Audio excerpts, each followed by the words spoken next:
Good morning, good evening, good afternoon, world, and welcome to Heaven's 11, episode 11 of Ball Don't Lie. I'm your host, Jared, with my lovely co host, Starkey. And, Starkey has a statement he'd like to say about how popular we're doing right now. Yes. Again, like we said last week, shout out to all of our listeners in the great Australia. Haven't done a whole lot of research on this, but I'm pretty sure we are now the number one ranked sports podcast in Australia. So thank you to our friends down under. We really appreciate you guys. Hopefully one day y'all fly us down to Sydney and give us the key to Sydney. Even though one day that statement will actually be true. Even though I don't know a lick about cricket, I know a little bit about rugby, and I know a decent amount of the NBL, but hey, Aussie. Wait. Let's do it. And shout out to Columbus, Indiana for supporting the podcast. Starkey, honestly, last week was a pretty slow week for us in the sports world. It was very, very slow. But before we do that, gas prices are still sky high, and I like to stay at home a lot more now. Yeah, for sure. But, I'm still a little worried my house is not structurally supported. You may need to do something about that. I think I do, and I have the perfect person to call. Oh, yeah? The patio home inspections. Let me tell you what, guys. Mr. James, great guy. He will be able to find every detail about it. He will literally look at every nook and cranny of your house and find any flaws to help you get the best deal when you're buying a house. Or, hey, if you want to get your house looked at, he'll come look at it too and help you notice himself if you're getting ready to sell it. That's why I highly recommend you see the good folks at Porch to Patio Home Inspections. Give Mitch a call. Find him on Facebook. Find him on the internet. Use him, folks. Ball Don't Lie 100% supports him. Absolutely. Okay, Starkey, let's go ahead and jump into it. We've Let's been saying for a while, we're going to find a USFL team. Yes. And, this will be the third spring winter league football we've had. A minor league football, I guess you could want to say. And so far, we're 0 for 2. Yes, we are. Poor management ruined the AFL. COVID ruined the XFL. Yeah. Oh, the XFL was going to stay. I was a big St. Louis Battlehawks fan.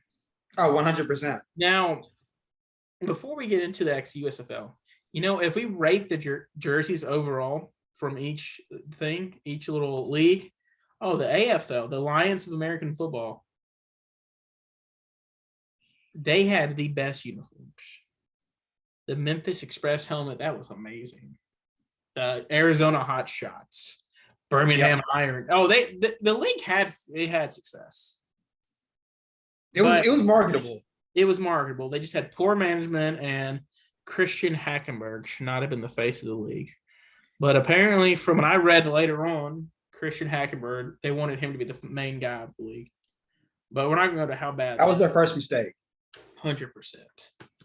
But let me tell you what, a mic'd up Johnny Manziel was the best thing ever. Oh, 100. Yeah, absolutely. But so there's 8 teams in this league. There is the New Orleans Icebreakers. Before you get on teams real fast, sorry, there's really not that many big name guys in this. There really aren't. You would think there would be 4 coming off of the AAF. Yeah, that's what kind of has me worried. Even the XFL had some couple big name guys in there. This one doesn't really have like big name guy who's trying to get a shot back in the league. Because you have like we said, Johnny Manziel literally quit the Canadian Football League, got banned for life because he broke his contract to come here. Well, honestly, Johnny should have stayed in Canada. But you got the Birmingham Stallions, the Houston Gamblers, New Orleans Breakers, the Tampa Bay Bandits. That's all in the South Division. The North Division, you got the Michigan Panthers, the New Jersey Generals, the Philadelphia Stars, and the Pittsburgh Maulers. Now, we didn't do this on purpose, folks. It was kind of simply luck. We both ended up. I ended up choosing. I think I was going to say it. We both ended up going with the Tampa Bay Bandits, The Tampa Bay Bandits. coached by Todd Haley. That's if I'm being honest, that's the one thing that makes me nervous about the Bandits is they're coached by Todd Haley.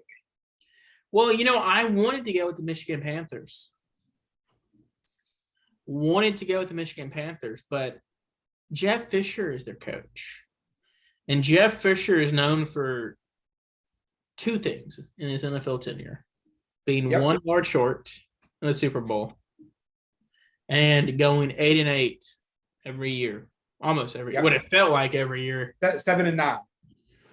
7-9 or 8-8 every year. It's just so like that's why I didn't pick him. They actually do have a couple big name coaches. You got Skip Holtz, legendary Lou Holtz's son, Kevin Sumlin. I'm surprised no one scooped him up in college yet. Larry Fedora, same thing. Former great Southern Miss coach. Yep. Coached at UNC for a while, got fired there. Todd Haley, former NFL coach. Jeff Fisher, longtime NFL coach. Mike Riley, really don't know much about Mike Riley, Bart Andrus, and Kirby Wilson. Really don't know much about them. But I like the Tampa Bay. I think they have a solid team. You got the throwing Samoan, Jordan Tabu. And you got we have a doctor on the team. Brady White. Which I'm not going to lie, until you said that, I forgot that Brady had his doctorate. I mean, he was in college for 7 years, I felt like. Wow, I think it was 6, but he was in college a long time. He was on the Case Keenum plan. He already graduated. He graduated college in 2 years, I think. But we actually have a couple stars on this team as well. Yep. Mr. Last Chance U and Super Bowl champion, John Franklin III at wide receiver. And then we have another famous guy on the team. Most people don't know him. His name is Vinny Papali. That last name will sound familiar to you. His dad is the late, great Vince Papali. Oh, he's not. Sorry, I didn't mean to say late, great because that sounds like he's dead. Vince is still alive, but famous Vince Papali from the movie Invincible. Starring Mark Wahlberg. Yes. I'm the greatest, for lack of a better term, professional walk-on stories of all time. Literally went to an open tryout and made the Dick Vermeil Eagles. Honestly, he was 1 year away from going to the Super Bowl with them. Literally made the team as a 6-string wide receiver. His college didn't even have. So, hopefully his son's that toughness runs off in his son. His son went to Delaware. He's 6'1", 205. He actually has a little bit of pro experience. He played for the Montreal Alouettes. We'll get into Canadian football next week. I actually like Canadian football. But we'll get to that next week. So I think this season is going to be great in the USFL. It's going to be weird because, all the games take place in Birmingham. So, like in the XFL and in the AFL, they all took place at random spots because I almost got season tickets to the American Football Alliance, the Memphis Express. They're all going to take place in Birmingham, which apparently Birmingham is now the most popping place in the world. But all I know is they got a Top Golf there. I don't really know what much else about Birmingham. But it's all going to take place this spring. I think this one will actually make it. They're trying to make it a filler league to the NFL. Yeah, like a true minor league NFL. Yeah, for lack of a better term, the NFL G League. And I think this one can do it. The commissioner is actually Brian Woods is actually the president and the commissioner of it. I think they have a shot at making it. You got to manage your money right because that's what screwed the AFL. They literally had guys the day they said we're closing literally get kicked out of hotels. Yeah. So manage your money right. The marketing is there. You're going to be on Fox Sports. I think Fox is actually going to be covering a lot. NBC is going to be help covering. Fox Sports 1 and USA Network will be covering the games, which is great. Alliance had CBS covering it, and they were like on random days. I always, Yeah. I wanted to go to one. I almost went to one. Yeah, that's one thing I never got to do. I never made it to an Express game, but I wanted to. But I think it's going to be super great. I hope it makes it. Let's go Tampa Bay Bandits. Heard it right now. They will be, hey, if Jordan Ta'amu ain't slinging it, they got a boy coming there and sling it. The first game is actually April 17th. So mark your calendars, folks. Just a few weeks away. Just a few weeks away. And Starkey, I meant to say this at the beginning of the show. I totally forgot something. Oh? Today is a special day. Okay. Do you have any idea what today is? I think I know where you're going with this. Folks, you've heard his name mentioned numerous times on the show. I know it's not during the NBA segment, but if I don't say it now, I'll forget it. We have a special day in one of the favorite players of mine in the Memphis Grizzlies, John Conchar. Today, folks, is National John Conchar Day in the state of Indiana. Shout out Jitty. Happy Jitty Day, everyone. I'm wearing my Hustle shirt in honor of Jitty. My jersey's in the closet behind me. I don't think I should get it out right now, but it's Jitty Day, folks. Be Jitty. Be awkward. Be weird in honor of John Conchar today. That's what he truly wants. I honestly thought you were going to say Happy 28-3 Day. Oh, no. I mean, I could have said that, but it's John Conchar Day. We have to get respect for the culture. And Mr. Indiana Purdue Fort Wayne. The story of a guy who never gave up, the true underdog, America's underdog. But we'll get into him in a second. But, let's keep on going with this. I guess the NFL ran out of juice for big, shocking trades or anything. Because, this week was actually a very quiet week. It was. So I asked my boss this, and I asked my dad this. Starkey, do you think Aaron Rodgers came back to Green Bay for the money or to win a Super Bowl?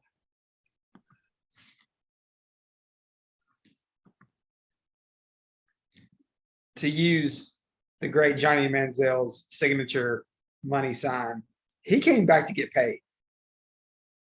I 100% believe that. So I think he actually did come back to win a Super Bowl, but it's me and my dad talked about it. What makes Tom Brady great?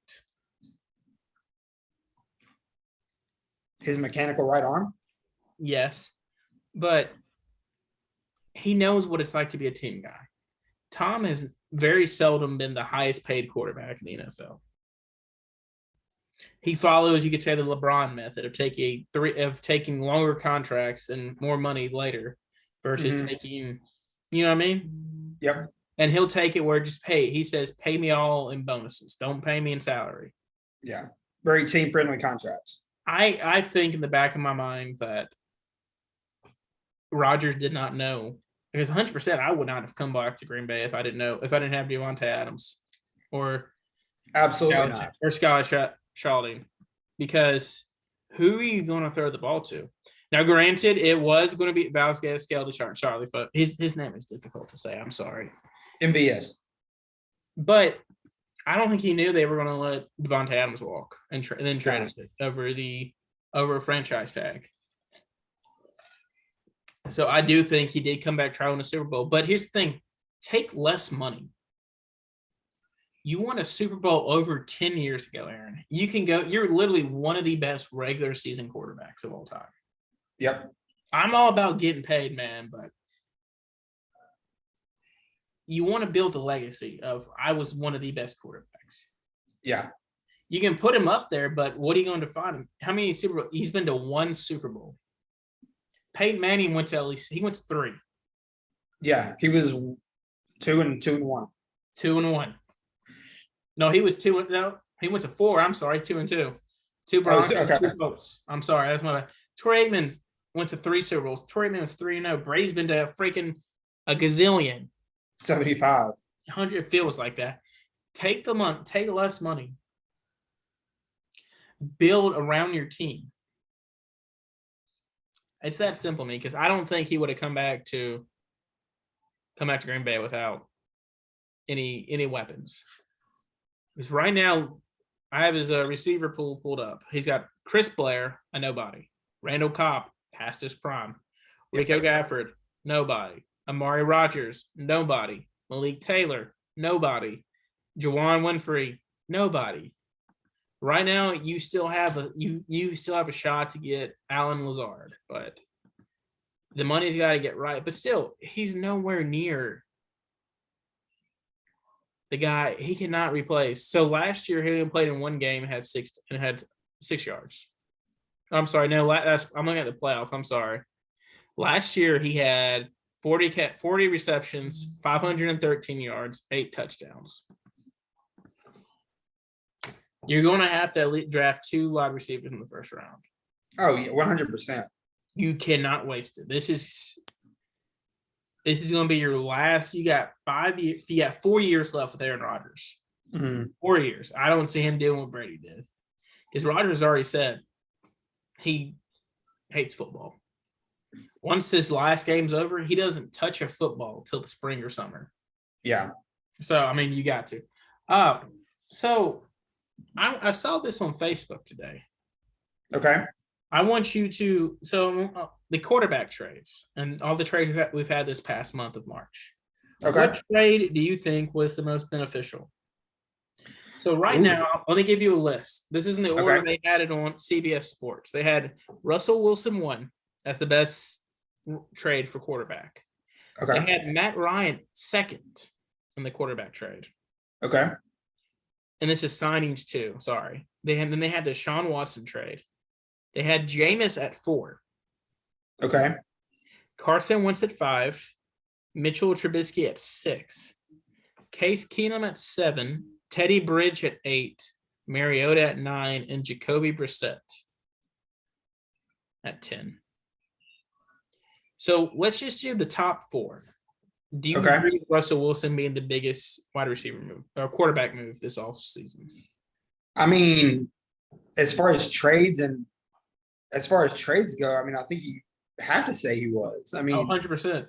Yeah, so absolutely, Russ is 1. The biggest one I don't agree with. I don't agree with Deshaun being 3. Okay. Deshaun takes Cleveland to another level. And I love Baker. I'm the biggest Baker fan out there. He takes Cleveland to another level. He has to that second one. Matt Ryan's great, and they paid little for him. Yeah. But 100% you got it. I think you flip-flop Deshaun and Matt Ryan. Now, I think you move Teddy Bridgewater to the top 5, maybe. Okay, remind me again, where did Bridgewater go? Miami. Okay, back up Tua. Not bad. I said this last week. I don't like Tua as a starting quarterback. He cannot make the deep throws. And that's what's going to kill him this year. And I think Bridgewater can't really either, but I think he'll come into play when Tua gets hurt. Yeah. And I think Jameis would be my 4th. I don't like Carson Wentz. Or Jameis would be my 5th. I'm sorry. Jameis would be my 5th. So kind of. I know. Go ahead. It was a 2-year deal, but I still think Jameis is a stopgap. I still think they draft a quarterback this year. If not this year, 100% you draft one next year. If you don't, I mean, I would honestly wait for next year, but that's just me. But so going into that, quarterback moves. AFC West, I want you to rank the teams from worst to best. There's 4 teams. You got the Las Vegas Raiders, LA Chargers, Denver Broncos, Kansas City Chiefs. Rank them from worst to best. All right. At 4, I know we just talked about them, but as far as the overall team, I'm going to go Denver at 4. You have, oh gosh, wow. Why? I mean, I think if you look at that team, yes, they just traded for Russ, which is an automatic upgrade. But as far as everyone else around him, they do have Courtland Sutton, receiver out of, I believe, SMU. When he's healthy, he's a good receiver. But outside of those 2 guys, I'm not looking at the roster right now, but I don't really feel like there's a whole lot going on like in Denver. I don't feel like there's a whole lot of pieces in Denver. But you can make the argument they do have one of the top 5 quarterbacks right now in the NFL. Oh, they do 100%. But when you only have one guy to throw to, he gets double teamed. So I have their roster pulled up right now. Okay. Right now they have Russell Wilson at quarterback. Javonte Williams had a great rookie year. You have Tim Patrick, who was pretty great this year. Shocks me in a lot of fantasy leagues. Cortland Sutton, when healthy, is definitely a wide receiver 1. And you got Jerry Jeudy, who has shown flashes. Okay. I forgot Jeudy was in Denver. See, you forget that. Jeudy is top 15 pick this year. He actually had a down this year, but he was injured for most of the year. So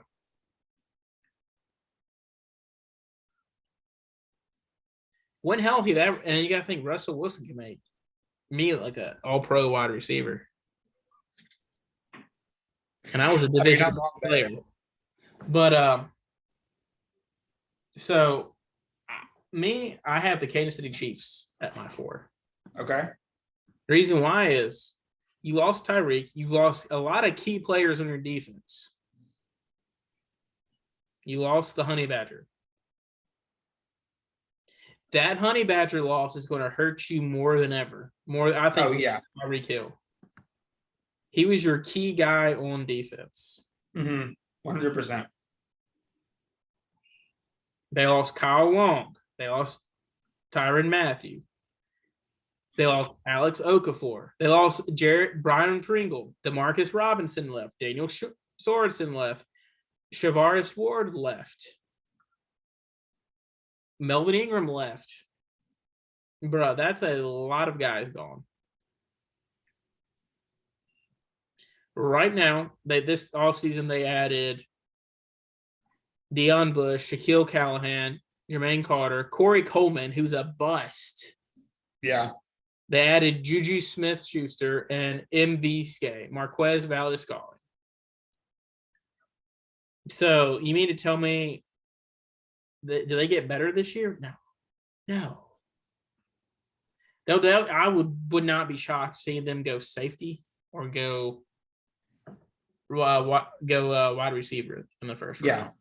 You know, if I'm them, I'd package my first for this year and next year, trade into the top 5 and go get Kyle Hamilton. Okay. Because you losing your 2 starting safeties is going to hurt you badly this year. Yeah. Granted, the Honey Badgers numbers have not been like what they used to be, but he's still an All-Pro. He's still a top in the league. Go get him. You're still better with him on the field than without him on the field. 100%. Sure. He's a vocal leader of that defense. Absolutely. The offensive line needs help for them, and they still need some more pass rushers. But, hey, I trust Andy Reid. Get that man. And, by the way, shout out to Andy Reid. It's NFL Coaches Convention week. He's wearing his signature Hawaiian shirt. Everybody else is wearing button-downs and sports coats. He's wearing a Hawaiian shirt. Okay, so let's go number 3. Who is the number 3 team in your AFC West? At 3, I've got Kansas City. Okay. Kind of, I guess, for the same reasons I just said. For the same reasons you just said, absolutely. So, for me, I have the LA Chargers. Oh, okay. Granted, they did make a couple of defensive people. They added a couple of defensive guys there. But they gave Mike Williams the bag. Mm-hmm. And this is Mike Williams, who was a top 6 pick 6 years ago. It took him now to finally show why you were top 5, top 10 pick. Come on, man. I'm sorry he was drafted 9th. But I think that was a one-year fluke. I do not think Mike Williams will be able to replicate that this year. Herbert's good. Okay. Herbert is good. I just don't think they will be able to replicate that this year. So, who do you have at number 2? At 2, I have the Las Vegas Raiders. Okay. A team who did nothing with little guys last year. Yes, the little team that could. The little team that could, Derek Carr. So it means you have the Chargers are at number 1, correct? Yes, correct. Okay, so my number 1, I have the LA Raiders. So why do you have the Chargers or Las Vegas? I keep calling them LA Raiders, sorry. Why do you have the Chargers at number 1? I believe in Justin Herbert. I Mhm. think that man is going to be one of the faces of the league very soon. I love it. Yes, I do too. But he's I got think the he's one of those guys that I think he can make anyone look good for sure. 100%. I mean, he made Mike Williams look like a stud. Absolutely. But the defense is good. You added Khalil Mack and a Bosa. Oh my gosh. And Joey Bosa, and that's good. I'm a big Khalil Mack fan. Yeah. But that trade that they made with Chicago for Khalil Mack, they absolutely fleeced Chicago. Granted, Khalil Mack is not the player he used to be, but I don't think he's on a downhill slide yet. oh no, heavens no. They should have gotten at least A1 for Khalil Mack. Well, and we're forgetting they probably added the best offseason guy, J.C. Jackson from the Patriots. Yeah. Who's definitely going to help that defense and probably and arguably there's no way you can say this is not the toughest division of football. Oh, 100%. Yeah, absolutely. So I'm actually going to go with the Raiders. The Raiders, in the words of the old Chris Vernon. But we just win, baby. Just win. All we do is win. I mean, look at what Derek Carr did last year with nobody at receiver. He made Hunter Renfrow for the culture a Pro Bowl, which you can't really say the Pro Bowl is an accolade now, but he ended up making Hunter Renfrow into a Pro Bowl wide receiver. He's a lot of guy. He threw for 4,800 yards. 4,800 yards. Granted, his touchdown to interception ratio was not the best, but just look at who he was throwing the ball to, Starkey. Yeah. He was throwing the ball to Hunter Renfrow, Zay Jones, Tyron Johnson, Deshaun Jackson, and Brian Edwards.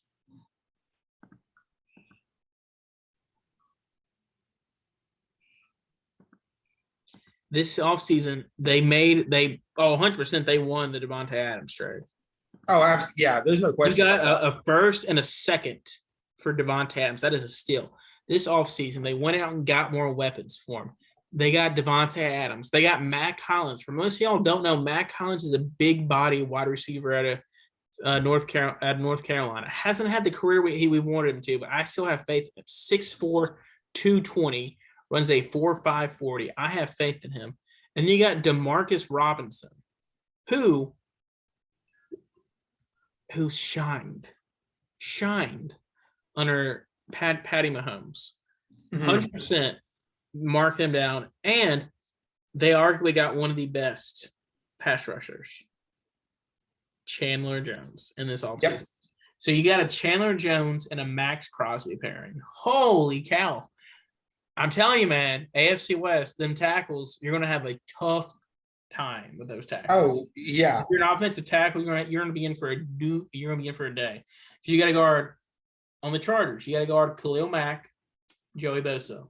Yep. On the Raiders, you got to guard Max Crosby and Chandler Jones. Now, for the other two teams, they're 3-4 teams, so they do a lot of flip-flopping. The Broncos and Chiefs. They do a lot of flip-flop at 3-4.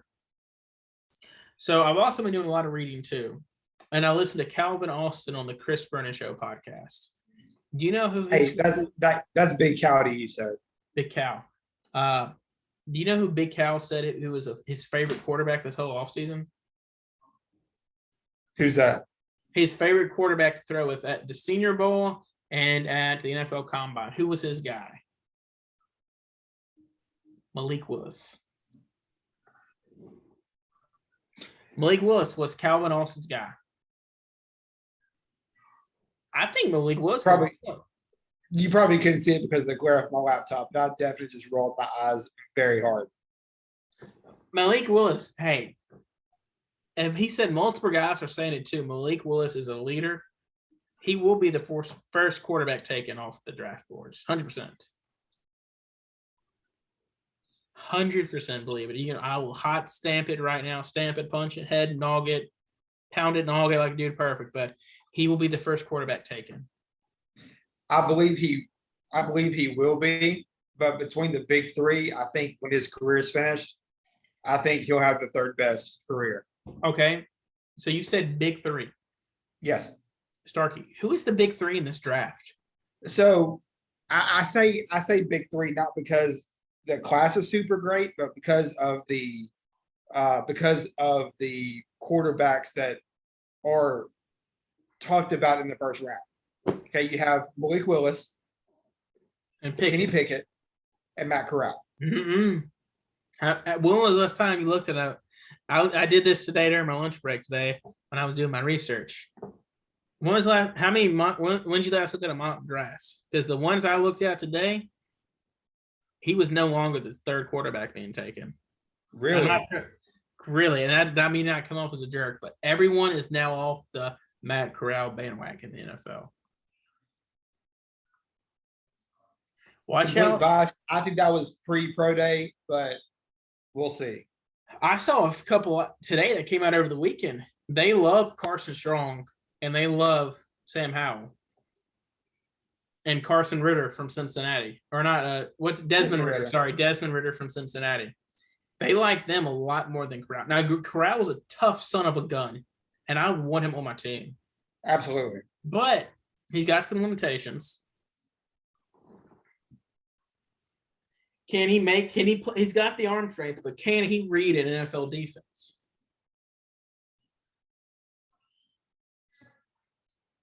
Because you got to think Ole Miss, you kind of played an air raid kind of offense where you're literally going to your first two guys. Your first guy's open, you got a safety guy, and they're making yards after the catch.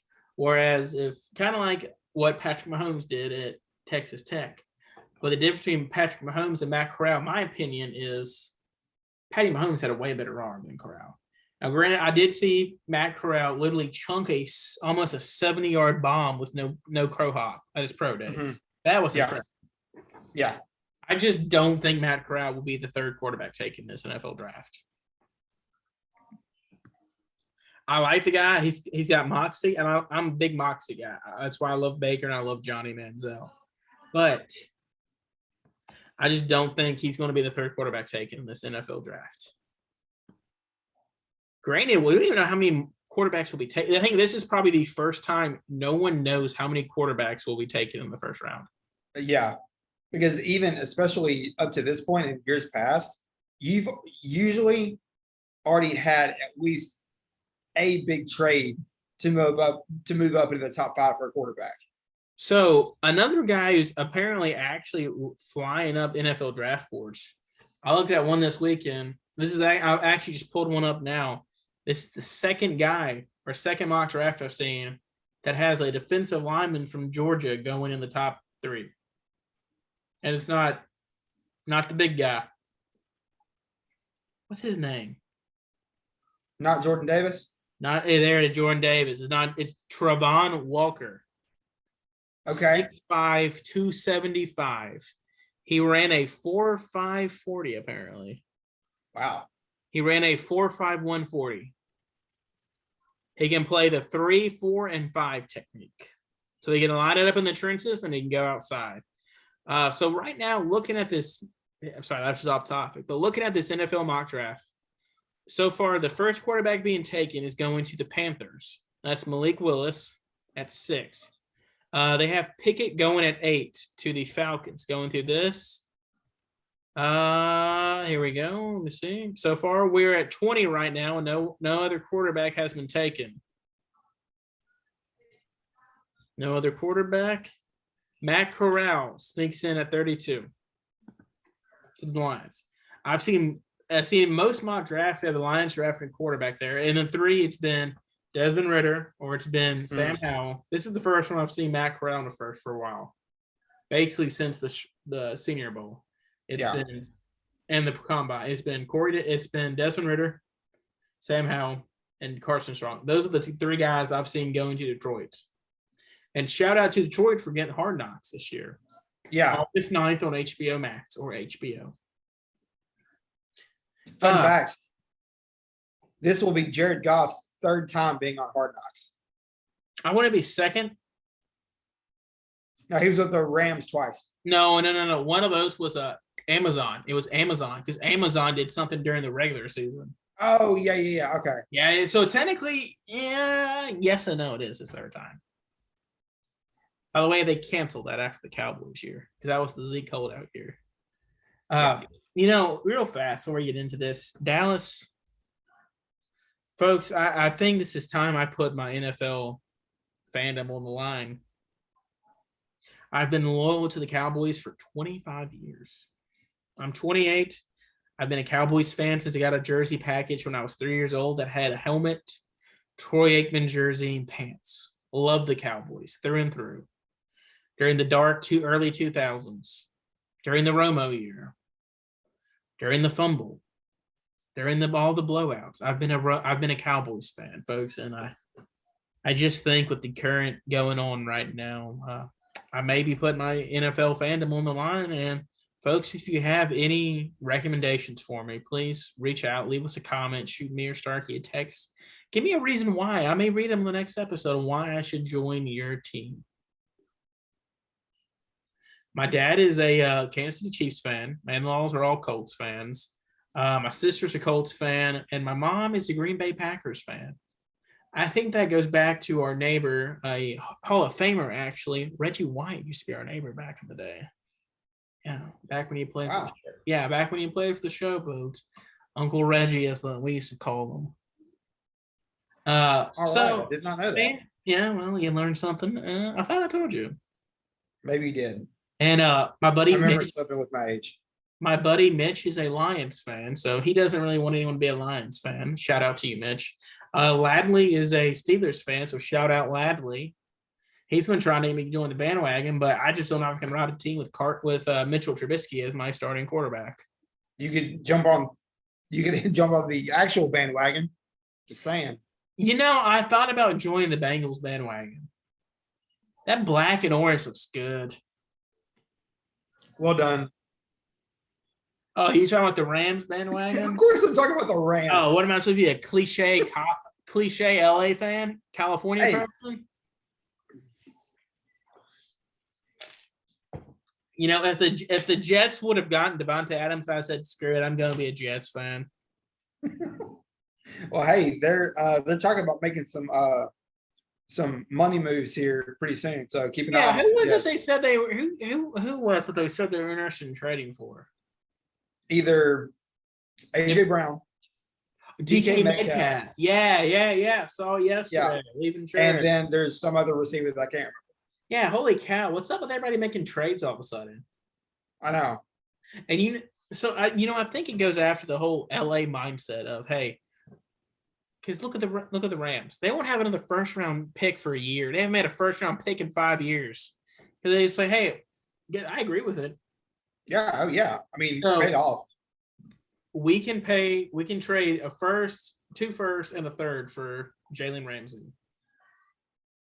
Just because you're like, okay, well, in those 3 picks, can I find another Jalen Ramsey? No, you're not going to find another Jalen Ramsey. Kind of like with the Matthew Stafford trade. Can I find another Matthew Stafford in those 2 or 3 picks I traded for? No, you can't. I agree with the mindset, but I really think like the Tyreek Hill one, you could have found another Tyreek Hill. Oh, yeah, for sure. And his name guy goes by Calvin Austin, who got screwed in the NFL Combine. He ran a 4.03 40. If you watch the TikTok. And then so you literally can pause it. His foot hit the ground at 0.403. They say, oh, it's an official 432. I'm like, what? How are you going to give a man another 0.3 of a second? No. but that would have made him the fastest man alive. But he's flying at draft boards. So you know what, Sarky? Let's get into the next hot topic of the night. NBA. Okay. Okay. We won again. And you know what? Before we get this, more shout out John Contar, GDJ, 46 for life, hashtag Giddy, hashtag sports, hashtag dunk life, in the words of John Contar.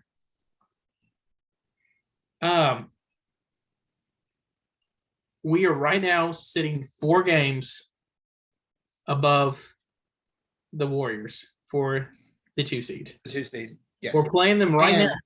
Yes. At the end of the first quarter, we were up 20-16. You win tonight, you're 5 games up on the Warriors. There's no way you blow a 5-game lead. And this will with 7 to go. No, if we win tonight, I think we lock up the 2 seed. And more importantly, that if you win tonight, that clinches the tie. You won the tiebreaker. You won the season series over them. 3-1 versus the Warriors. Granted, they weren't all the way fully healthy, but hey, I will take it. A Warriors team is scary no matter what. But hey, we're winning without Ja. We beat the brakes off Milwaukee, which I thought we were going to lose. Yeah, I did not see that at all. Dude, they just keep winning. You know, Desmond Bain said after the game, this is probably the best team he's ever played on. The closest team he's ever played on. That's out of college. That's out of high school. AAU, he said this is his most favorite team he's played on. And you can see after the games when they do the little interviews with Kelsey Ray Johnson or an ESPN reporter or a TNT reporter, they swear whoever's winning. John Morant grabs the mic. Somebody's grabbing the mic from the person. Oh, yeah. They're talking stuff. Like John Saturday night said, I got to pay my man. Did you want to talk to him? I'm his agent now. Over D-Melt. But man. And you know what? They're playing like a college team on the court, or they're playing like true professionals on the court, and off the court, a bunch of college guys just hanging out, being goofy. But we both went into last week's game against the Brooklyn Nets. I thought we were going to get killed. Yes. You were a John Morant-less Grizzlies versus a KD and Kyrie-led team. Granted, Ja doesn't make up for it on the defensive end, but he makes up for it on the offensive end. But, dude, you were shooting lights out. You blew them out in the second half. Or you blew them out in the first half. Third quarter was very scary. We blew that lead. I thought, oh, crap, here we go, the end of the third quarter. Desmond Bain, 6 of 10 from 3, 23 points. D'Anthony Melton had 20 points in the first half, 6 of 10 from 3. And here's the thing. Jaren did not have the defensive night that night. He didn't have the offensive night we needed him to have. But he controlled the paint. He made it difficult for Kyrie to go in there. And Kyrie was torching us all night. Yeah. Kyrie could have easily dropped probably 60 points. And now Kyrie can play. So right now, folks, we'll get into bet in a second. But if you are betting right now, get on FanDuel, get on DraftKings. Still not sponsored by anyone, but love to be sponsored. Get on there. Put money down for Brooklyn Nets to win the NBA titles. Because Kyrie can now play in the state of New York.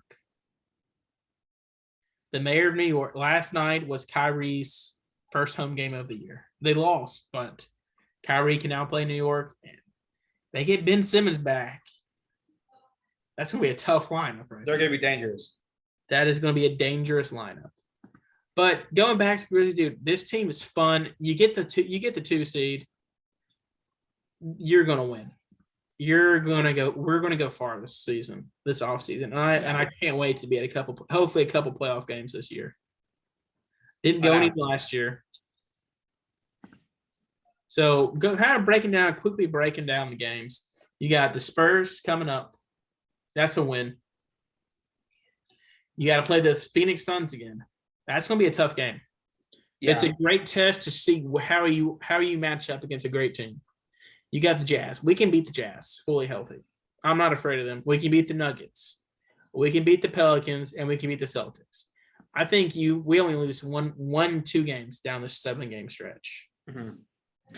I did the math the other day. If we go, I think it was in the last 7 games. If we go 6-1, we tie the.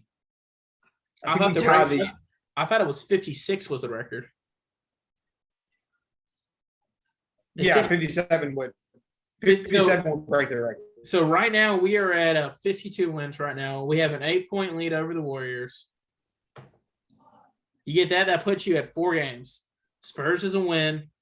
The Jazz are a win. The Pelicans are wins. I think you beat the Celtics and you get the thing. You get the record and the Nuggets. But man, what a time to be alive. So they were talking on the radio the other day about what the Grizzlies do this offseason. Because we talked about the shows, Tyus Jones, free agent, and Kyle Anderson, slow-mo's free agent. Yep. What do you do? Now, Tyus is just, I love seeing him play. I love it. He's happy. He's having fun. But it's also, he's killing on the court too, but it's also hurting us though. You know why it's hurting us? Because there's another NBA team out there saying, oh, wow, let's get him here. Let's offer him a good contract and get him here. He can be the point guard for us. Yeah. And that scares me. Because I want Tyus to stay a Grizzly. I do too. So, and Kyle Anderson has proven to be a great coach. Or not a coach, but a player, sorry. So that's why I say the Grizzlies offseason, Robert Parra, your net worth is $2.1 billion. Go over the luxury tax, pay them. Because Ja's getting the max deal next year. Oh, yeah. Ja's getting the super max. So you've already locked up Jaren. You've already locked up Jaren for 4 years on a contract-friendly deal. Yeah. Looking way better than Michael Porter Jr., RIP. Yeah. But so that happens. Another one is, what do you do with Dylan Brooks? See, in the past, I've had a serious love-hate relationship with Dylan Brooks. Because right now, sometimes. Go ahead. Sorry, I was going to say right now you're 52-23 with him. Go ahead. There were some days, some games I absolutely loved Dylan Brooks. And some days he would make me want to absolutely pull my hair out. Good DB, bad DB. 100%.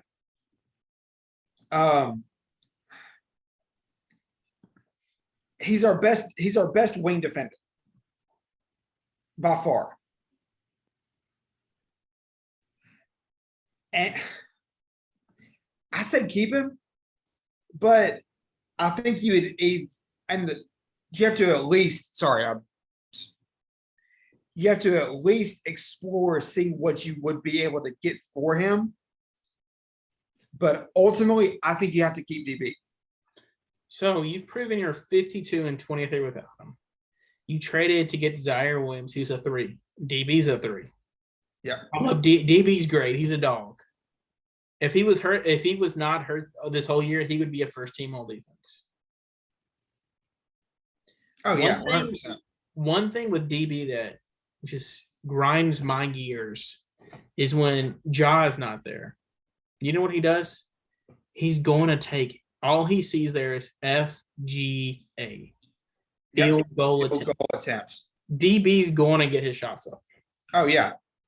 He's going to shoot the ball all day long and all night long. And I'm fine with that sometimes, but it's like, Dylan, you're not a shooter. You are you are a defender. Make your money there.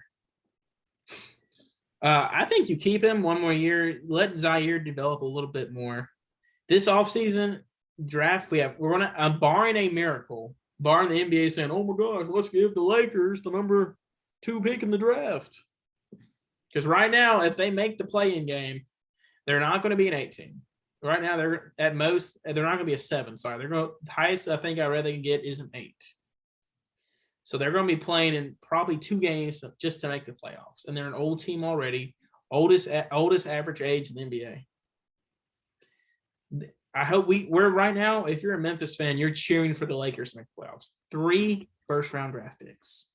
Yep. If the Lakers don't make it, I can see, oh my gosh, y'all are the 13 team. Oh no, y'all just got you're the 15 or 14 team. Oh no, you just got the top 5 pick in the draft. Something like that. Like Which would even go to New Orleans. Yeah, we go to New Orleans. So I'm like, so it's top 10 protected gets to us. If it's in the top 10, it goes to New Orleans. So I'm like, oh my gosh. And it's top 5 protected against New Orleans. So I'm like, oh my gosh. Or no, top 1, I'm sorry. So they might as well just give it to us this year. Let us have it. You're Memphis. You need a backup point guard because unfortunately we want Tyus to stay. Tyus is gone. Go after Kennedy Chandler. And my next guy that's going to lead in my topic is what I said in the past podcasts. We need a stretch 4. This March Madness has a stretch 4 who's not Pablo Ventura stuck out to you and Brady Manick stuck out to you. There's been a couple. Jalen Williams. Yep. From Woo Pig, leading the nation in charges. No one really knows what he's going to do. I think he will return for one more year. I'm praying he returns for one more year. Praying he comes back for one more year. He's 6'10", 240. This year, he averaged 10.9 points a game, 9.8 rebounds a game, tied for 19th in the country. He's shooting 46% from the field, averages 2 assists a game. And here's the best thing, Starkey. Do you know how many charges he took this year? Tell me. 55. Ooh. Granted, his 3-pointer's not there. He shot 29% from the field this year at 3. I'm telling you though, his shot's gonna be more consistent, I promise you. Those NBA guys. Grizzlies, if he's there in your 20 picks, draft him. He passes the ball, he makes his mid-range shots, he goes to the basket, he's great on defense. Just imagine defensive lineup with Jaren and Jalen, or a Jalen and BC lineup. Because Jaren's probably in foul trouble. Just imagine that. Yeah. Or if you move one of them up, move BC or Jalen into the starting 5. Holy cow, just imagine. So, Starkey, betting's still going on for March Madness. Yep. Final Fours next weekend. Yep. Coach K, last ride. Refs kind of have it rigged. I think the NCAA has it rigged. So, folks, right now, Duke is the odds-on favorite to win March Madness. If you're interested in placing a bet in this, hey, I got a guy. Actually, you got a guy too, Starkey. Who's my guy? White the bookie. Billy White the bookie. Go to Billy White the bookie at gmail.com for all your betting needs, folks. Win you some money this tournament. Win you some money, folks. Go to Billy White the bookie. He'll get you good deals, easy time deposit and withdrawals on all your paycheck, on all your checks. Folks, I promise you, if you lose a couple money, he'll keep giving you money. I promise you. And if you owe him money, he won't cut off an arm, leg, toe, thumb, any of those, folks. He doesn't take appendages. He'll just add more interest rate. So you'll never get out of debt. But hey, that's fine, folks. At least you get to keep your appendages, right? Exactly. Because how else are you going to place bets on your phone or email Billy White the bookie if you don't have fingers or thumbs? Starkey, go ahead and hit us with the gambling. Go ahead and hit us with the red line. If you need help gambling, call the Tennessee Red Line. Give me just a second. You know what they said the best way to quit an addiction is? You don't quit. Folks, ladies and gentlemen, do not listen to that advice. And folks, you can't hold me responsible for all your gambling. I just give the advice. Right now, Duke is odds on. It gives Duke, Kansas, Villanova, UConn the odds of winning the Final Four this year. Actually, no, I'm sorry. UNC's above Villanova. So if you want to win some money, I put some money on Kansas. I like the Jayhawks. I think this is the year of Bill Self. So, folks, gambling problems, that's what Starkey's here for. Go to Starkey for all gambling problems. Call the Tennessee Red Line at 800-889-9789. There you go, folks. Starkey, Elite 8, Sweet 16, baby. But, somebody, before we get into this, this tournament hasn't been that great. Overall, it's had its moments. But I would say it's had its moments. hear me out, though. By now, we've usually seen a signature play. There hasn't been one from this tournament. Still, the most iconic play of this entire March Madness was the Indiana cheerleader getting the ball stuck out. You can't forget, Arkansas did that too over the weekend. I saw that. Copycat. So now teams that get the ball, like cheerleaders that rescue the balls, they're 0-2 in March Madness. So All granted, right. folks, if the ball gets stuck, tell your cheerleaders don't go get it because you will. And the odds are not looking good for you. But it hasn't been like I haven't had a buzzer beater. And besides the Jabari Smith dunk, there has not been a great play that I'm like that just pops in my head every time. It's been a good tournament for upsets, but there's been no last second shot at the buzzer, no giant poster dunk, nothing.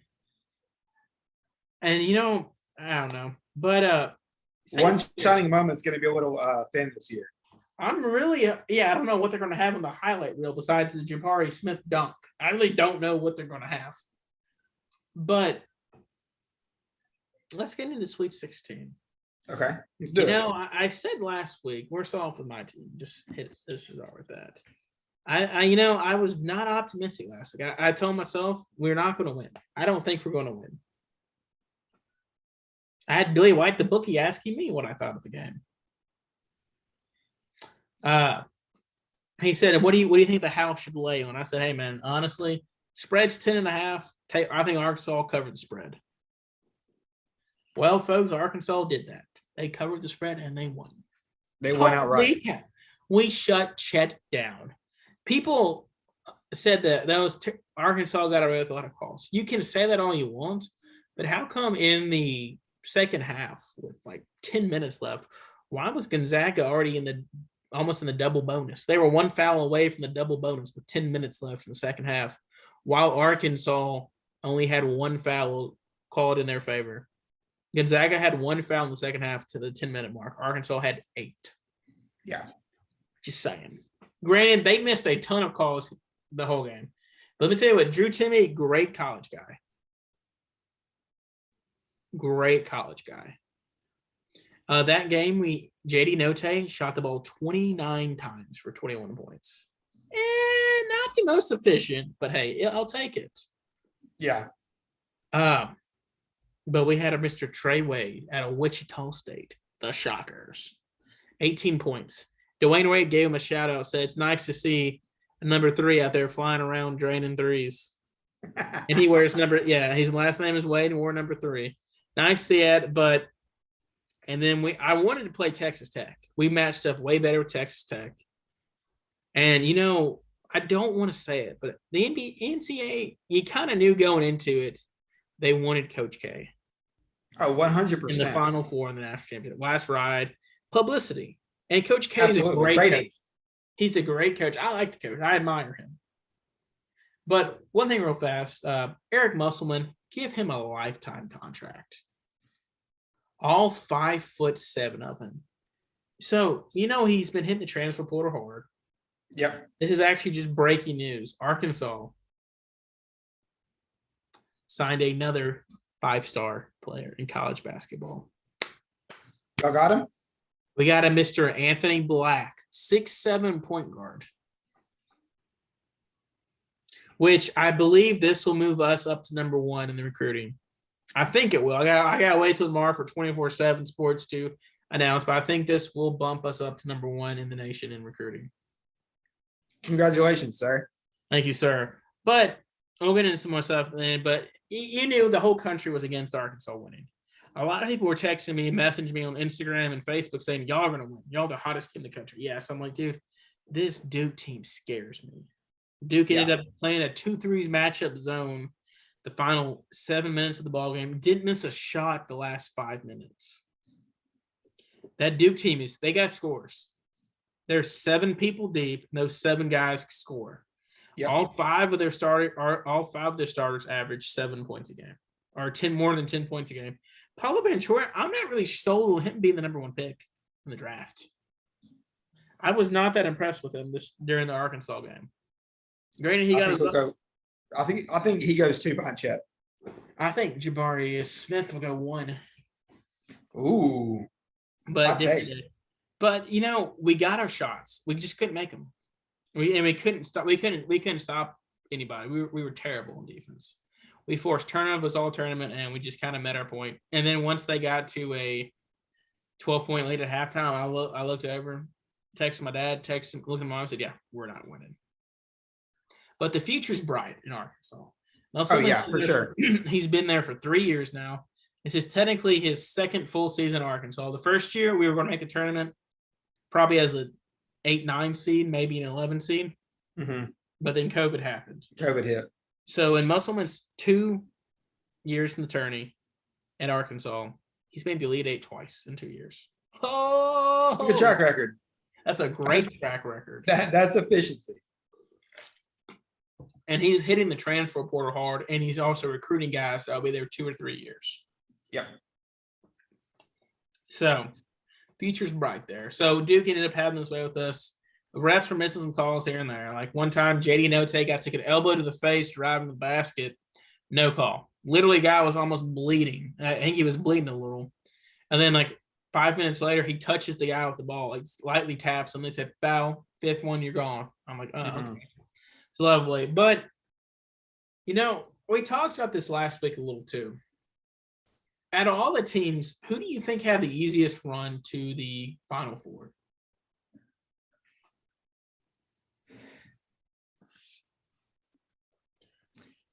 I'm going to say Duke. No, it was Purdue. Purdue. Oh, yeah. My opinion, it was Purdue. You were looking at playing a 4 team who was missing one of their top guys due to an ankle injury. And you're going to play a North Carolina team who's pretty hot right now, but you could. And then you got to play a 15 seed, the third ever time with 15 seeds ever made it to the Sweet 16. 0-3. The biggest guy on St. Peter's team was 6'7", Starkey. Yeah. The biggest guy on Purdue's team, 7'4". You tell me that right there, and Purdue's a big man team. 100%, you go to the paint all night long. Oh, yeah, absolutely. But here's the thing. What happened? Who won the game, Starkey? That would be the St. Peter's Peacocks. I mean, they shocked the world. 2-point win over probably the team with the 3rd best odds to win the national championship this year. You know what doesn't show up in the box score though? What doesn't show up on the stat line? What? Heart. Oh my God. They got down by 8 points and they just would not quit. No. I don't know what noise a peacock makes, but they were just. So their biggest guy they rolled with is, he's 6'8". 6'8". He's 6'8", 245 pounds. Clarence Rupert. 0 offers besides St. Peter's coming out of high school. 6'8", 245 against a 7'4" guy. 250 guy. Bruh, you're supposed to win that every time if you're Purdue. Yeah.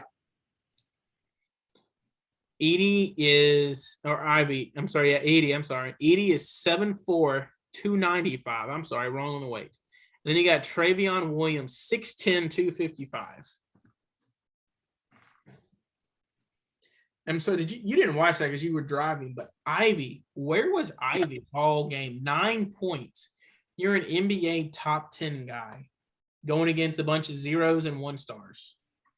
Where were you, dude? And I'm telling you, watching them all year or all tournament, I didn't watch them here because I didn't know who they were up till the tournament, till the Kentucky game. That 2-3 zone they were playing, that matchup zone they were playing. Yeah. They literally would not let Edie or Travion Williams get into the paint, get in the restriction. They wouldn't let Edie, who's 300 pounds. You're outweighed and out height. You're almost a foot taller, shorter than the guy. You literally bodied him up, manned him up, dude. Shocked me. Staunch defense. And they were actually talking about it too. The thing with how St. Peter's plays defense is they switch up defense every single play. Oh, 100%. They're constantly moving back and forth on defense. So, honestly, I hate to say it was a wasted opportunity for Purdue to go to the first Final Four under Matt Painter. And, you know, I kind of been thinking about that. May make the Columbus people mad, but I think it's time you move on for Matt Painter. I think it is. I'll take it. So his career, he's got a 66. He's playing in arguably one of the toughest conferences in college basketball. You can make the argument it's the number one or number two hardest ones. The SEC is usually the third hardest one. But you can make it's usually the one or two hardest one. I mean, he's been there since 2005. 1, 2, 3, 4, 5, 6, 7, 8, 9, 10, 11, 12, 13, 14, 15, 16, 17. He's been there 17 years. He's made one Elite Eight appearance. One. He's getting the talent in there. It's just if you watch them play games, he's not making the right coaching calls. He's not switching things up. Yeah. I think it's time you give him one more year, but move on. If you can't make it next year, I think probably going to be a down year because you lose an Ivy, you lose in Travion. Edie's probably going to be a mid-second round pick, so do you jump on the money there? You're losing. And if you're a mid-second round pick, I'll come back. You're losing Sasha Stavanovich, who was your great three-point shooter for you. I mean, here's the thing, and I saw a Facebook post that said this. It said that Purdue beat the brakes off Villanova and North Carolina at the beginning of the season. What happened to Villanova and North Carolina? They both got better as the season went on. Yep. Purdue kind of hovered around that, and then crash and burn. Mm-hmm. You should have blown out St. Peter's. Granted, we got blown out by Duke. I still think Purdue should be playing, and they honestly, if you match them up over Duke, I'd pick Purdue over Duke right now. One Purdue, talent-wise and veteran-wise, Purdue would honestly be the NBA champion. Would probably be the Final Four champion or NCAA champions this year. Yeah. Based on the final 16 teams there, tough to beat them. And I would have loved to see the Gonzaga Purdue matchup. That would have been great. 2 true 7-footers and 2 true 6'10" guys, just about old school basketball going at each other. Yeah. Would have been great. But it kind of goes back to my saying. Painter he's the Penny Hardaway of Purdue. How do you can't really, it's hard to fire somebody like that because once you fire a guy who went there, I don't think he's from Lafayette, Indiana, but once you fire a local guy like that, how do you come back from that? Yeah. He's getting fans in stands. He's getting recruits. Guys are graduating. The best thing right now also is he hasn't had any major enough NBA or NCAA sanctions right now. We'll get out in a second with the Tigers. But I don't know. If I'm the Purdue AD, I'm questioning Painter right now. Just saying, hey, man, why are we not taking that step to the next level?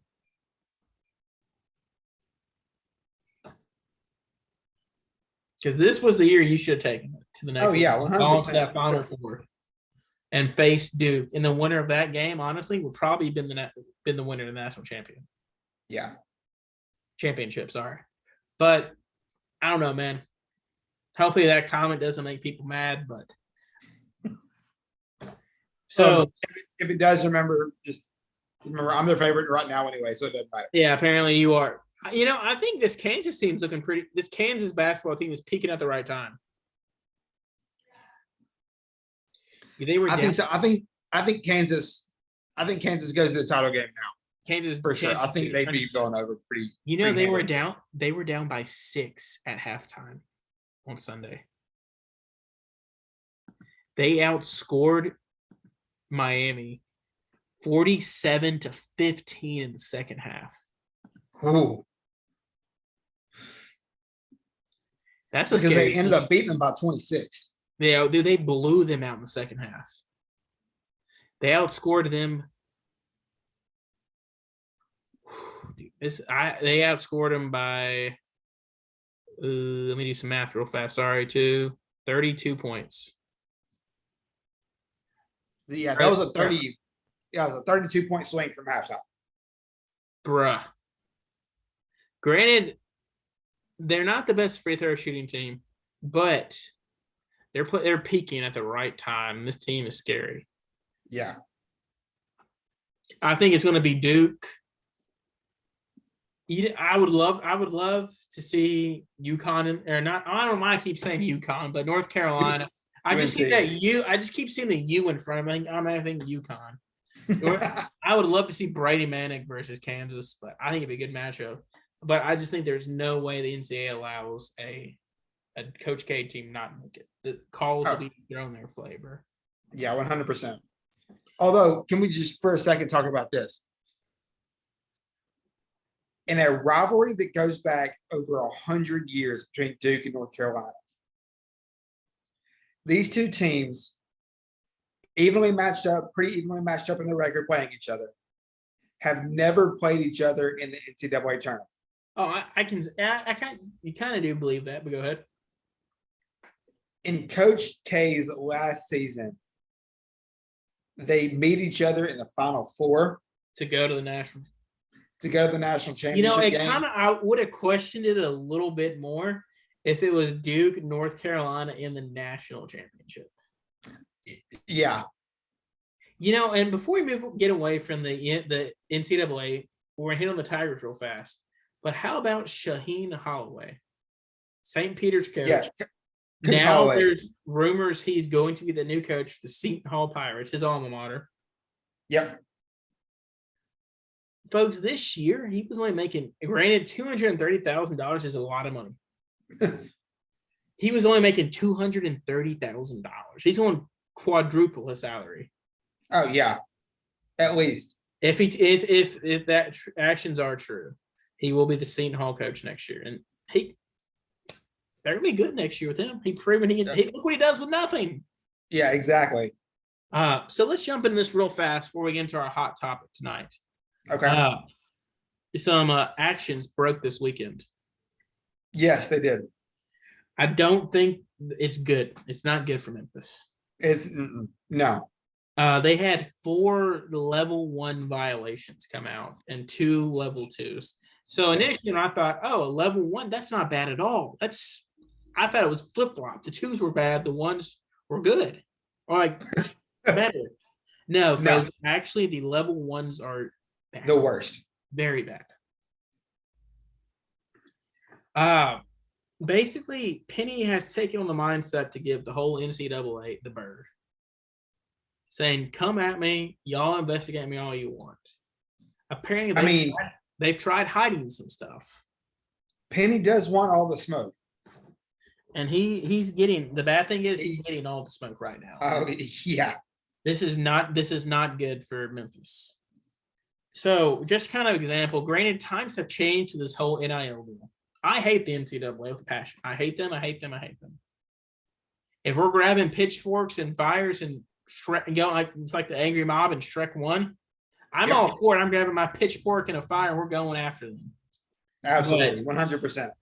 So more about this than I do. When did these events exactly? Well, they all. Because I've seen stuff that happened in the early 2000s, the Calipari era. I know they came for certain events, but apparently they kept finding more and more stuff that happened before Penny was there. Correct? Yeah. So the way the IARP works is Memphis had the option to let their case be heard by the NCAA, or for the case to go to this brand spanking new, I can't remember what the acronym stands for, review committee board. They chose to give it to the IARP, which allowed that board free reign to look at the program. Memphis waived their ability to hide anything, because originally it was just the James Wiseman eligibility issue. About, and then Penny buying or the house and all that when he moved. Yeah, from the Nashville house to that Penny bought, Donzelli Artist. That's right. So with all of that, the IARP went in and they found issues from, I believe, 1986, which I think it will get thrown out. 2009, which I think will get thrown out, because Calipari, Memphis has already been penalized under Coach Cal. So that was just for the D Rose one though. It wasn't for the all this, because it wasn't not for all the stuff that Calipari did at Memphis. It was just the D Rose scandal. Someone taking the SAT for him. True. And they wiped out that entire season. Yes, they did. But as far as the Penny years, Penny himself was named in two, I believe it was 2 level 1 violations and 1 level 2 violation. And they hit Memphis with the dreaded lack of institutional control. They said that he failure to monitor his program, and that he did not realize his responsibility as the head coach. 3 strikes that you do not want on your record as the head coach of a program. So hear me out though. Shouldn't Memphis have somebody in charge making sure that Penny and them are following this? He's running the. Oh, absolutely. But that's the problem, is at the time when Penny was hired and he was doing all this, Tom Bowen was still the athletic director. Tom Bowen and Penny did not get along. Tom Bowen didn't want Penny at all. Tom Bowen wanted to keep Toby Smith. Because didn't Paul Rudd, or who is the President Rudd, say it's either going to be me? The Tom Bowen said it's going to be me or Penny. Yeah. The next coach. And President Rudd said, I'm going Penny. Yeah, we give us Penny. So, yeah, you would think there would be someone that could would have come alongside Penny and like, hey, chill out. You know, this isn't a dog. This isn't a fight you want to get into. But maybe moving forward, they will have that position. So kind of was one thing I want to give a little premise. So most people don't remember back in 2010, there was a issue, 2010, 2011 with Mr. Aaron Kraft. Went on to play at Ohio State. Yep. He went to a barbecue during the dead period at Bruce Pearl's house when he was the coach at Tennessee. Yep. Anyway, that picture got leaked. Yep. So they brought in the NCAA, brought their investigated, brought everybody from Bruce Pearl's coaching staff in there and said, hey, was Aaron Kraft at the barbecue? Was there a barbecue here? What happened? They said there wasn't a barbecue. He wasn't there. We didn't have a barbecue. We don't know what you're talking about. He wasn't there. And then the NCAA slaps down a picture that's on the internet and says, well, he was at the barbecue. What are you doing? Anyway, yeah, with agents. Agents were there too. That was the big thing. So do you know what they did to Bruce Pearl and his coaching staff? 3-year showcase. And for people that don't know, is basically you're banned. You cannot be around any collegiate stuff for 3 years. And that was for a level, I think it was a level 1. Yeah, at the time that was a level 1. Right now, Penny has 4. Granted, not all 4 have been during his time, but you're slapping Memphis with 4 level 1s and 2 level 2s. This is not good. Bruce Pearl was fired from Tennessee with that show cause, but he was also hired at Auburn under that show cause. So for those, like Jared was saying, for those of you guys that don't know what a show cause is, if a school wants to hire a coach that has a show cause penalty on him or her, that school has to go before the NCAA and say, we have to hire this coach specifically because they are the best option for our program. And they have to plead their case before this board, which can ultimately say yes or no. So while it's not good, I don't think it's good for Penny at all. It's not it can be worked around a little bit, but not very often. Well, yeah, I don't think. And the question is, we're talking about next year, us rebuilding, going further in the tournament, with everybody besides Duran and Minot coming back, and no people coming in. Landers Nolly's already. He literally said, well, "What's going on?" And no one knows how quick, because like the NCAA can hit you with this tomorrow. Here are your sanctions, or they can hit you 2 years from now. Yeah, NCAA rules, and that's why I hate them. They don't do stuff now. They wait down the road. And here's the thing. The NCAA does not want Memphis being good. They don't want Arkansas being good. They don't want like a Purdue team being good. They don't want an Ole Miss team being good in basketball. They want we're not blue bloods. They want the blue bloods. They want Kentucky, UCLA, Duke, North Carolina, Kansas. They want those 5 teams every year because those bring in the most money for basketball. Yeah. Biggest fan bases in basketball. Those are the teams that they want big. So if an Arkansas fan, if Arkansas starts doing good, they're going to start investigating us. Yeah. But here's the thing. Unlike Penny, a Musselman or a Matt Painter or a Kermit Davis will say, okay, here y'all go. Come investigate our stuff. Open the door. We'll let you in. Penny said, no. He tried hiding a little stuff here and there. Mm-hmm. We'll get our own little. I was listening to something saying some of them encrypting stuff and deleting files that they halfway did. Yeah. On Mike Miller's computer. Yeah. Penny, this is not, I don't think this is Penny's end at Memphis. It's going to be tough how you come back from this, though. See, I'll go a little bit further. I think Penny's done. Now you're I don't see how you can keep him after this. And now, but here's the thing, though. You're entering transfer portal season. When you go out there and start getting recruits, how are you going to get a top transfer portal guy, which is Penny thriving? The Memphis has been thriving in that the past 2 years. How are you going to go get that now? Knowing that, hey, you may or not be able to play in the NCAA tournament next year. You'll make it next. We'll make it. We'll be eligible for it. We'll have the record to make it, but yeah, can you make it? Will Memphis be eligible to play? That's the issue I'm worried about right now, and that's what I hate about the NCAA. They don't rule fast. So let's move on to our next thing. Starkey, what did you watch on TV last night?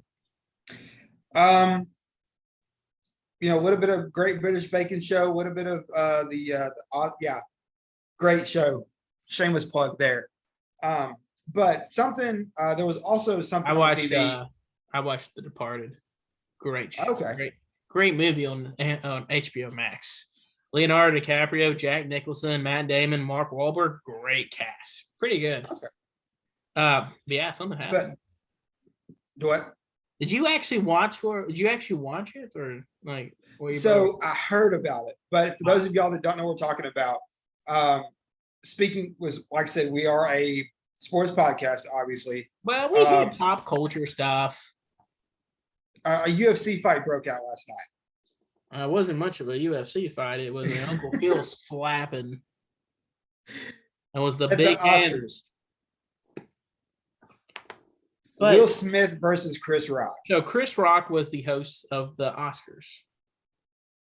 He was. I like Chris Rock. He's funny. Oh, he's one of the funniest guys on the face of the planet. You cannot argue that. So ended up making a joke about, because I didn't know about it until his work, and where people was like, "Did you hear about Will Smith and Chris?" I was like, "What?" Because I don't watch the Oscars. I don't watch any of that stuff. I don't watch the Oscars. I don't watch the Emmys, Global. I don't watch any of that. Do you? I used to watch them every now and then. I'm more of the music show, more than the movies, because half those movies I've never even heard of. 100%. And you got this like random one year, like a movie like a guy's half fish, half man, ends up falling in love with a woman. So you got stuff like that, weird stuff. So Chris Rock made a joke, hosting, being funny. Will Smith and Jada Pinkett Smith are sitting front row. He says she's looking like G.I. Jane. Yeah, going to reprise the role of G.I. Jane. So if you look at it, Will Smith is laughing a little. And then he looks over at his wife. And She is not. She's not happy. So then Will kind of stops laughing a little. Granted, you're like, maybe he didn't find it funny. Maybe he did. I don't really know. I think he found it funny at first. Then his wife was mad. And then he looks up, then like I think it was a couple minutes later, he walked up on stage, Chris Rock, and no one's gonna stop Will Smith from walking on the stage because it's Will Smith. Yeah. Literally slaps him. And walks off. And then he's sitting back down and says a couple explicits to him about, don't you say anything about my wife again. Yep. So his wife has a disease. I don't know how to pronounce it, but it's hair loss. She loses her hair. Alopecia. Alopecia, because I know a couple of guys that played in sports, like Charlie Villanueva have it, and the guy that Arkansas just signed, Jordan Walsh, has it. I believe there's also a lady player on the Arkansas women's basketball team. Yes, she has it too. Correct. I forgot about her. So you have no hair on your entire body. You don't have eyebrows. You don't have any hair. Yep. Granted, I don't know if Chris Rock knew that. Maybe he did. Maybe he didn't. I don't know for sure if he did or not. She did make a post I think it was a couple months ago, saying she went all the way bald and said that disease ain't going to stop her, showing her save her head Instagram post. Yep. But granted, 2021 was not a good year for the Smith family with all the rumors about them and him and his wife literally having a very, let's say, open lifestyle. Yeah. Not the most moral of marriages. No. So I think that kind of had a lot to do why he's like, well, here we go again. We're about to be made fun of even more now. Might as well go defend my woman. I am 100% team Chris Rock. I don't think he knew. And here's the thing. You watch Will Smith before. He's laughing. He's laughing. And then looks over at his wife and he goes, oh, crap. And you're team Will, aren't you? I'm 100% team Will. So here's my thing, and then I know we have to get into the other hot topic for the night. So earlier in the broadcast, Wanda Sykes, one of the hosts, made some comment, and Will and Jada were both laughing. When it came to this, like you said, Jada was not laughing. I think that comment genuinely hurt her feelings. Will, should he have handled it differently in hindsight? 100%. But in the heat of that moment, I'm not sure I wouldn't have done the same thing had Chris Rock been talking about my wife. But here's the thing, though. You're a celebrity. You should be used to it. And it's Chris Rock. Nothing that man says you can ever take serious. And that's very true. But this is where I fall on it. I applaud Will for standing up for Jada. Yes, we said their marriage needs some definite work. But when it came down to it, he stood up and was defending his wife when, in that moment, she needed to be defended. Okay, I can agree with that. So, I mean, should he have been?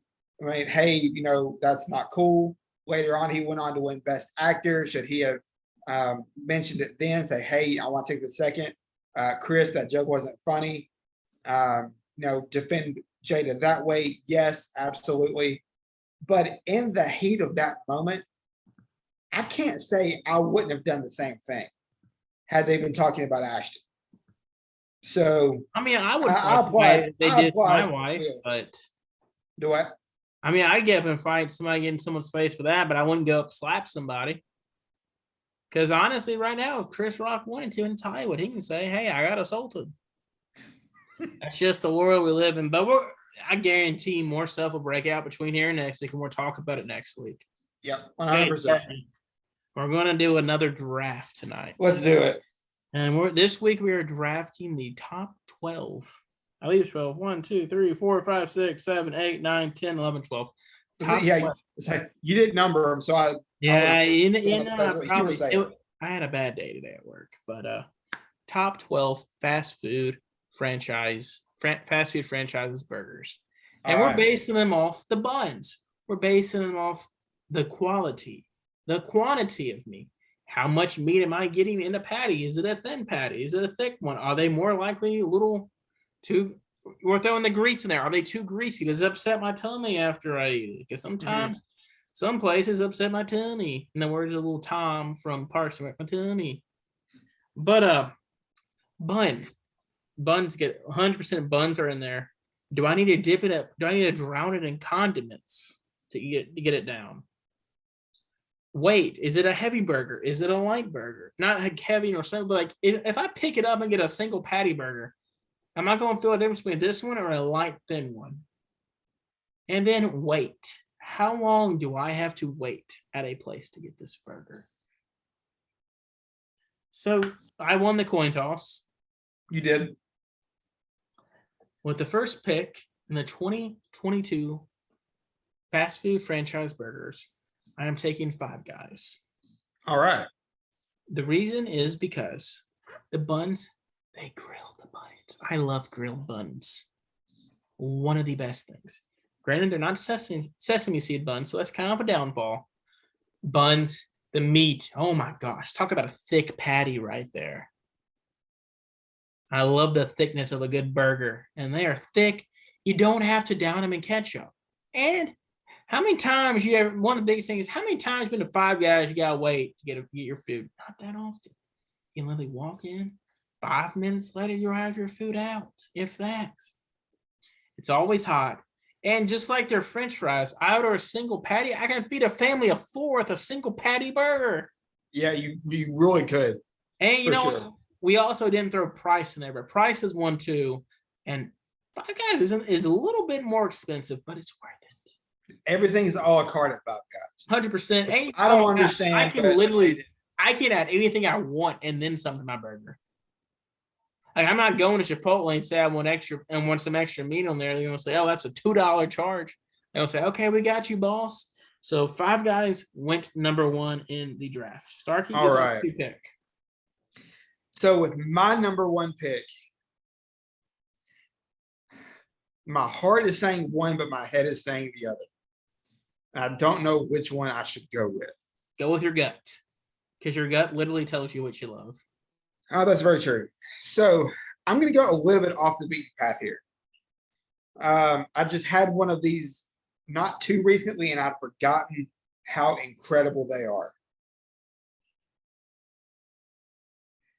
I'm going to go Steak and Shake with number 1. Oh, thank gosh. Ooh, you had me there. I thought you were going to take mine. Okay. Why do you have Steak and Shake as your number 1 burger? So the Steak and Shake burger, they are not. Sorry, talking to my wife. They are not normal hamburgers. They are not. They are steak burgers. If you watch them make their steak burgers, they flatten them down like on the grill with a little iron thing. With the little grill iron. Yes, absolutely. And so you can get just about anything you could ever want on sorry, thank you. Sorry, my phone is about to die. On one of those steak burgers. Mm-hmm. You can get them 2, 3 patties high if you want to. A little bit greasy, but not terrible.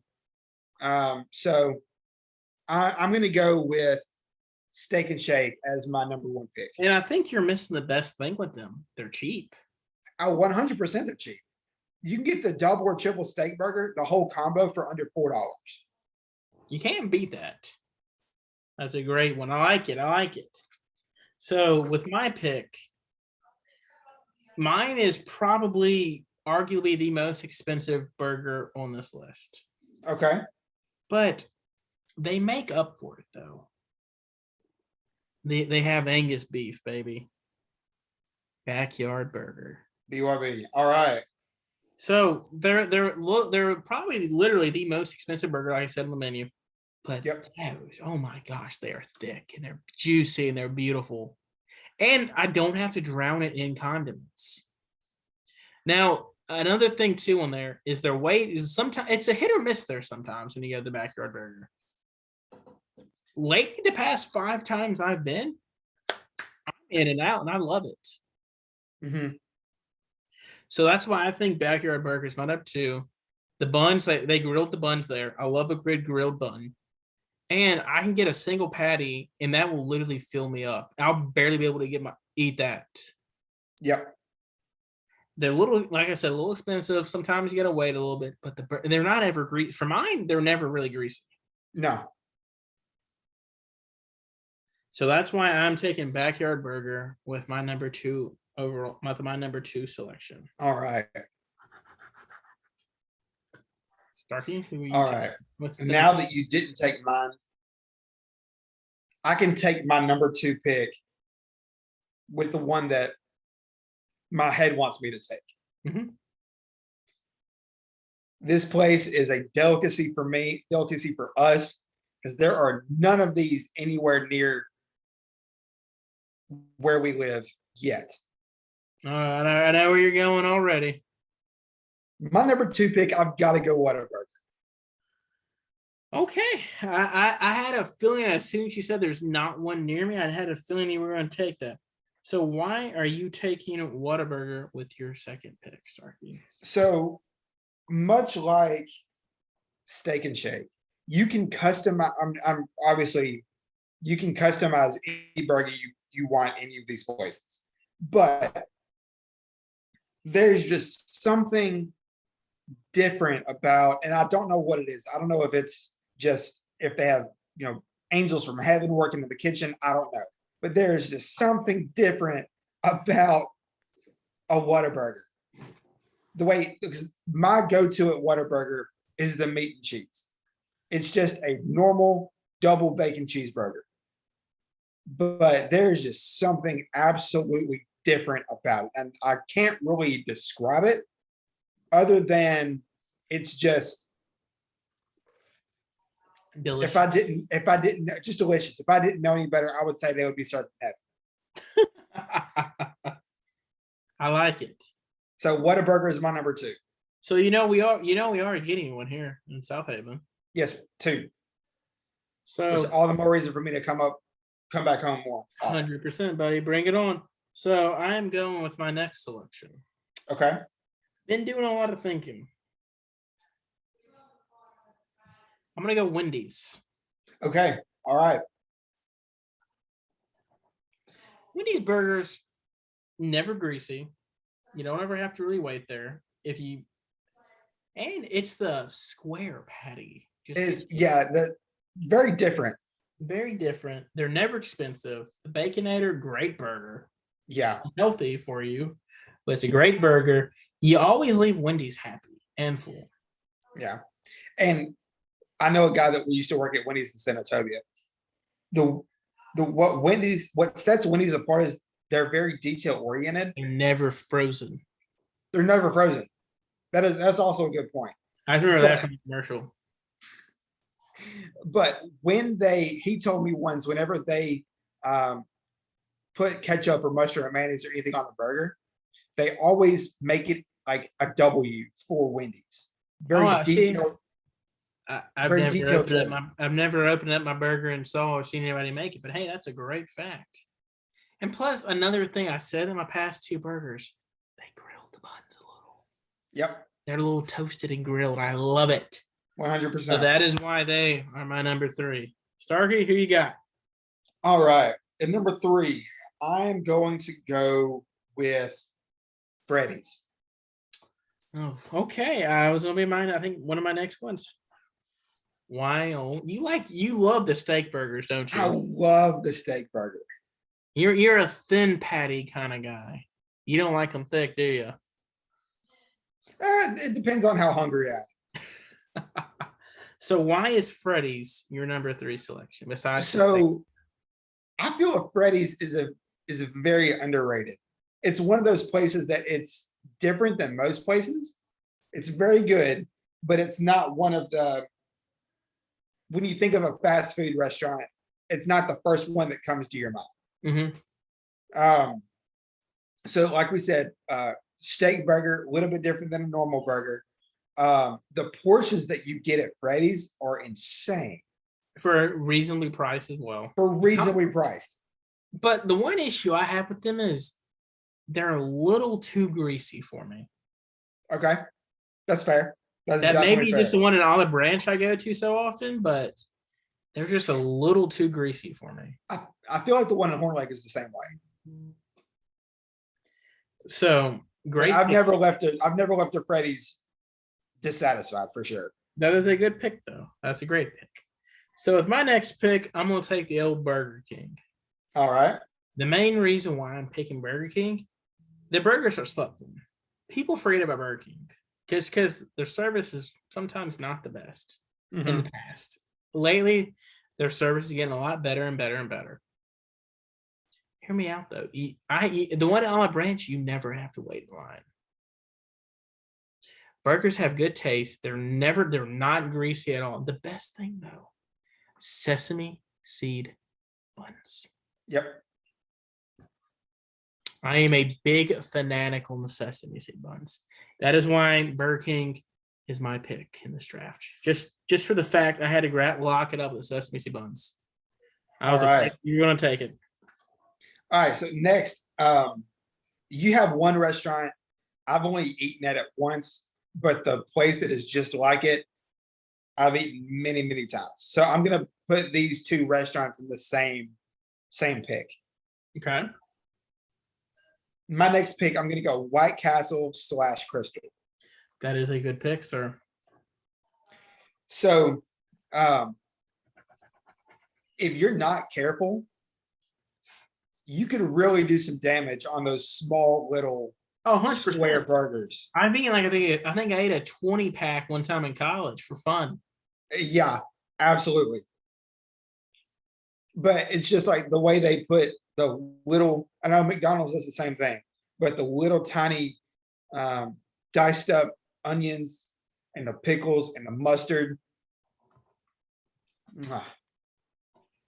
So the one thing with them is I'm not a big, I hate mustard.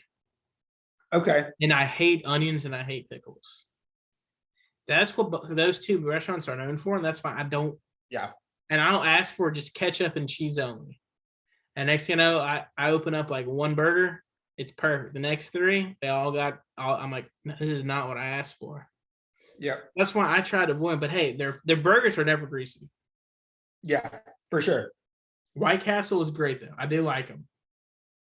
So with my next pick, I'm going on a place that most people sleep on. Okay. Hardee's. All right. Gosh, they have this the mushroom Swiss burger there. Reasonably priced. You never have to wait there. A little greasy. However, the buns they don't toast the buns or grill the buns. Mm-hmm. They just slice them. The only downfall with them is I don't really have to drown it in ketchup or barbecue sauce. Hardee's is slept on. I'm telling you, folks. Hardee's burgers, Hardee's breakfast. Go there, try it. You'll love it. If not, I'll buy your next meal for free at a fast food place. But I'm telling you, folks, Hardee's is a sleeper. Never greasy, never packed. Go there. Hidden gem. Get the mushroom Swiss or just get the bacon cheeseburger. I'm telling you, you will enjoy it. Even their single patty. And kind of the going trend with all my places so far, they're all thick. Well, Wendy's isn't really that thick burgers, but so far the going trend on my board has been I love them thick. Yep. So, Starkey, we're down to 4.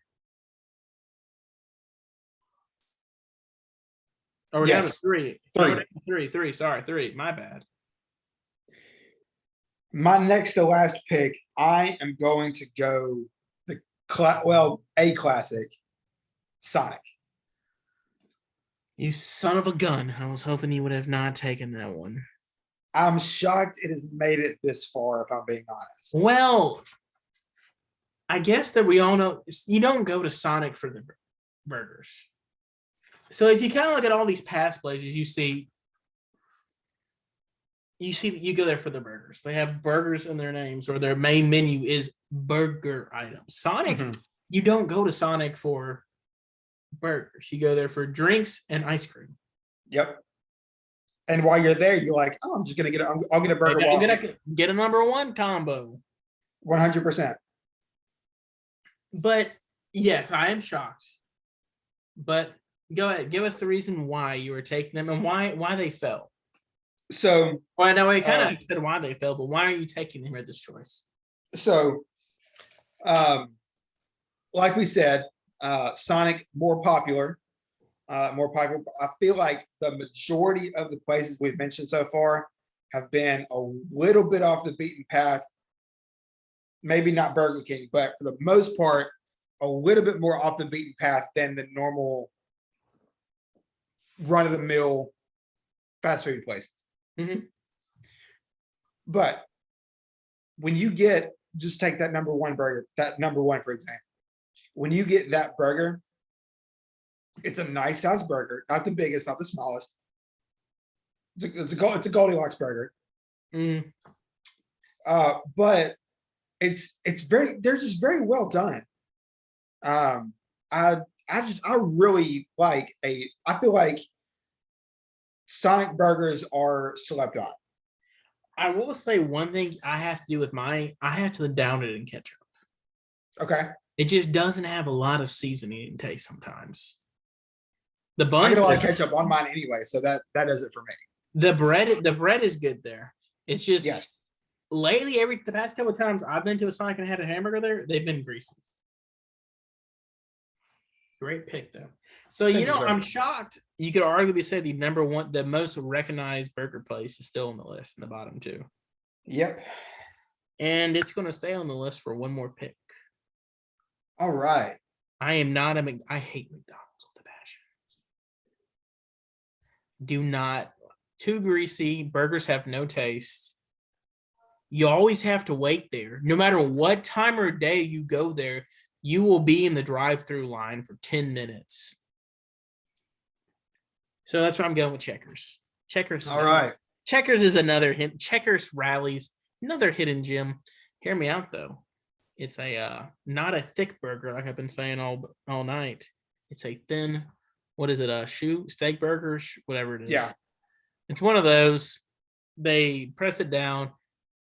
You get a double, triple. It's kind of like a Freddy's, really, to a second steak kind of mix. A little bit more greasier than all of them, but hey, grease, what doesn't kill you makes you stronger, I guess. Until it does kill you. Hidden gem, don't ever really go there off, just kind of because of that reason. A little too greasy, not healthy. A little bit more on the pricey side compared to the other ones, so that's why I kind of stay away from Checkers. But better than McDonald's, in my opinion. So I am actually glad that you took Checkers with your last pick. I will so that I could take McDonald's. I'll have a fish fillet. I had a McDonald's burger for lunch today, actually. Quarter pounder with cheese? Double, but yeah.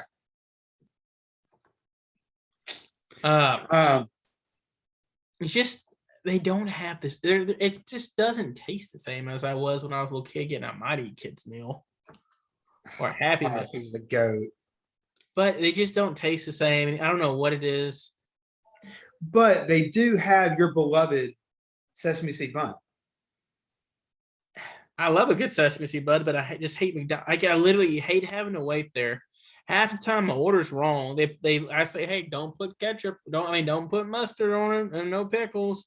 I open it up, mustard and pickles on it. So then it's contaminated the buns. But we didn't have that in the criteria because I know my wife will judge me on it because I said, oh, you didn't go off your little doohickey. You went off your criteria for judging. And I was like, But they just don't have the great taste.